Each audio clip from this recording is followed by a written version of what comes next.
Bismillahirrahmanirrahim. Assalamualaikum warahmatullahi wabarakatuh. Sahabat Muslim, Wahsy bin Harb adalah sahabat Rasulullah Shallallahu Alaihi Wasallam yang dahulunya hanyalah seorang budak milik Jubair bin Mut'im, yang begitu mendambakan suatu saat ia bisa hidup merdeka dan bebas. Kesempatan itu pun datang, namun sayangnya kemerdekaan yang didambakan harus diraih dengan cara membunuh paman Nabi Shallallahu Alaihi Wasallam, yaitu Hamzah radhiyallahu anhu yang dijuluki singa Allah dan Rasulnya.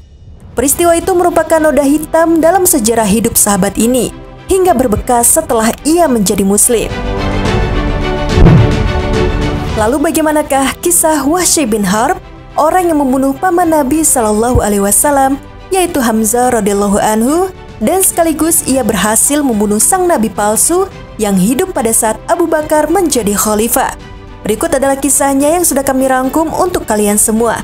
Namun, sebelum lanjut ke videonya, silahkan tekan tombol subscribe dan tombol lonceng di bawah ini sebagai bentuk dukungan kalian agar channel ini tetap terus menyebarkan informasi seputar Islam. Dan terima kasih untuk yang sudah subscribe.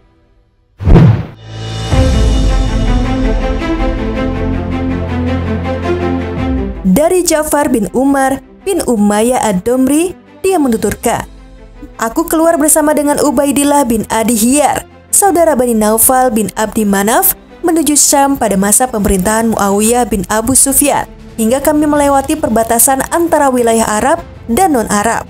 Dalam perjalanan pulang, ketika kami sampai di Hims, tempat tinggal Wahsy bekas budak Mut'im bin Ad, dan memasuki wilayah tersebut, Ubaidillah bin Adi mengajak, 'Bagaimana kalau kita menemui Wahsy, lantas bertanya kepadanya tentang peristiwa terbunuhnya Hamzah?' Aku menjawab, 'Baiklah jika itu yang kamu kehendaki.' Kami pun menanyakan keberadaan Wahsy, lalu seseorang yang kami tanyakan berkata kepada kami, 'Kalian bisa menemuinya di halaman rumahnya.' Singkat cerita, maka kedua sahabat pun pergi ke tempat tinggalnya Wahsy, hingga mereka menemuinya di halaman rumahnya. Kemudian duduk di hadapan Wahsy, lalu berkata, 'Kami datang untuk menanyakan perihal terbunuhnya Hamzah. Bagaimana engkau membunuhnya?' Wahsy menjawab, 'Baiklah, aku akan ceritakan kepadamu sebagaimana pernah kuceritakan kepada Rasulullah Shallallahu Alaihi Wasallam.' Kemudian Wahsy bercerita bagaimana awal mula ia menyetujui untuk membunuh paman Nabi Shallallahu Alaihi Wasallam yang dijuluki sebagai singa Allah dan Rasul. Wahsy berkata, 'Ketahuilah, aku adalah seorang budak milik Jubair bin Mut'im. Pamannya yang bernama Tu'aimah bin Adi terbunuh pada perang Badar. Ketika pasukan Quraisy bergerak menuju Bukit Uhud, Jubair berkata kepadaku, 'Jika kamu berhasil membunuh Hamzah, paman Muhammad, sebagai tebusan atas kematian pamanku, maka kamu pun akan merdeka.' Maka aku ikut keluar bersama pasukan Quraisy dan aku dikenal sebagai laki-laki asal Habasyah yang mahir melempar tombak, yang sudah menjadi ciri khas orang-orang di sana. Dan jarang sekali aku salah sasaran dalam melemparkannya.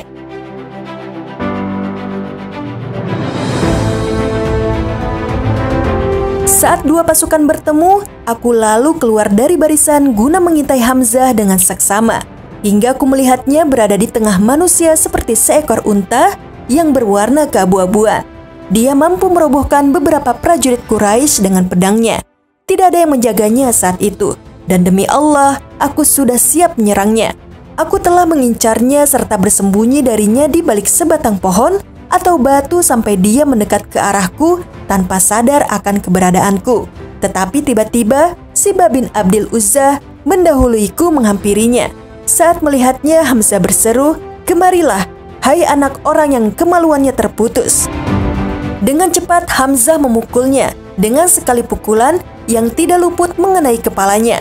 Sementara aku menggerak-gerakkan tombakku hingga tatkala yakin sudah tepat, aku pun melemparkannya ke arahnya. Tombak meluncur dan tepat mengenai bagian alat vitalnya dan menembus ke bagian belakangnya. Hamzah berusaha bangkit untuk menghampiriku, namun dia tak berdaya.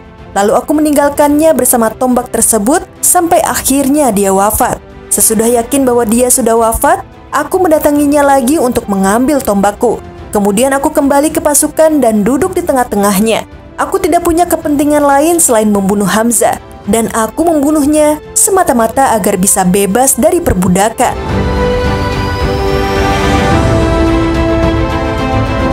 Setibanya di Mekah, aku pun dimerdekakan. Aku tinggal di sana hingga Rasulullah Shallallahu Alaihi Wasallam kembali ke sini menaklukkan Mekah. Saat penaklukan itu, aku melarikan diri ke Taif dan tinggal di sana. Lalu ketika utusan Taif datang menemui Rasulullah untuk masuk Islam, tidak ada lagi tempat bagiku untuk melarikan diri. Aku berkata panik, aku akan pergi ke Syam atau ke Yaman atau ke negeri mana saja. Demi Allah, pada saat itu aku benar-benar cemas. Tiba-tiba seseorang berkata kepadaku, "Celakalah kamu, sungguh beliau tidak membunuh satupun dari manusia yang masuk dalam agamanya dan bersyahadat dengan syahadatnya."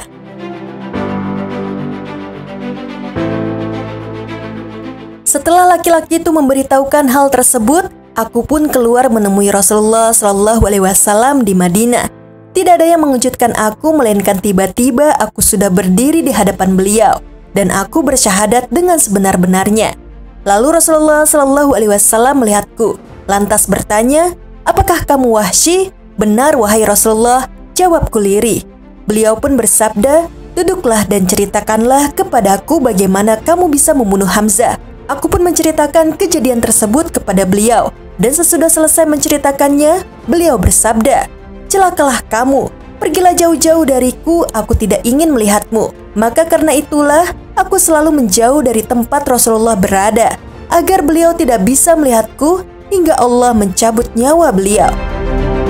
Wahsy menambahkan, walaupun aku mengetahui bahwa ketika seseorang masuk Islam, dosa-dosanya yang lalu dihapuskan, sungguh, aku tetap amat menyesali perbuatan yang pernah kulakukan itu. Aku merasa musibah yang aku sebabkan terhadap Islam dan kaum muslimin teramat besar, dan aku menunggu-nunggu kesempatan untuk menebus kesalahanku di masa laluku itu.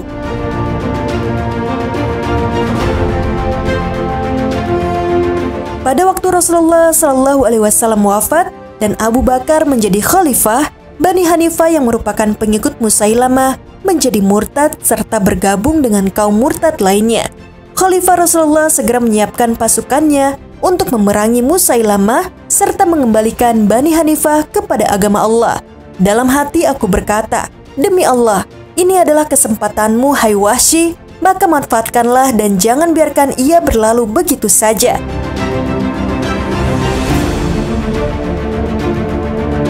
Ketika kaum muslimin keluar memerangi Musailamah al-Kadzab, aku ikut bergabung bersama mereka dan membawa tombak yang pernah kugunakan untuk membunuh Hamzah.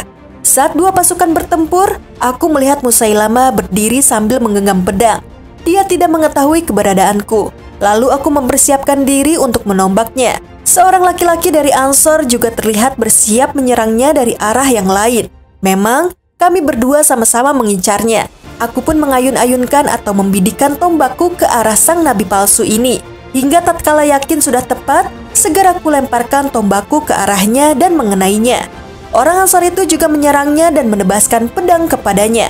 "Robmu lebih mengetahui manakah di antara kami yang membunuhnya. Jika memang aku yang membunuhnya, berarti aku telah membunuh orang terbaik setelah Rasulullah, yaitu Hamzah radhiyallahu anhu, dan orang yang paling buruk yaitu Musailamah al-Kadzab yang mengaku sebagai seorang nabi." Setelah itu, Wahsy turut andil pada perang Yarmuk. Kemudian dia menetap di Hims hingga akhir hayatnya.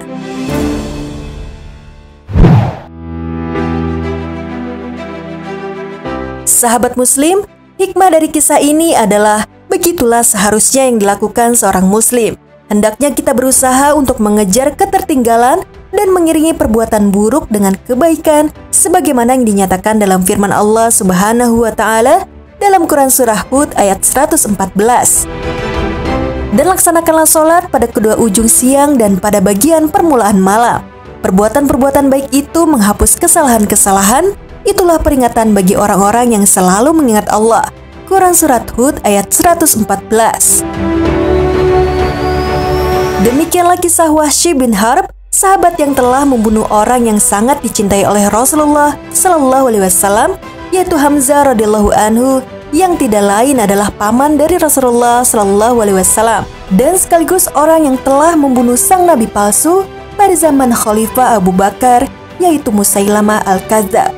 Semoga Allah Subhanahu wa taala mengampuni dan meridhoi Wahsy bin Harb dan seluruh sahabat.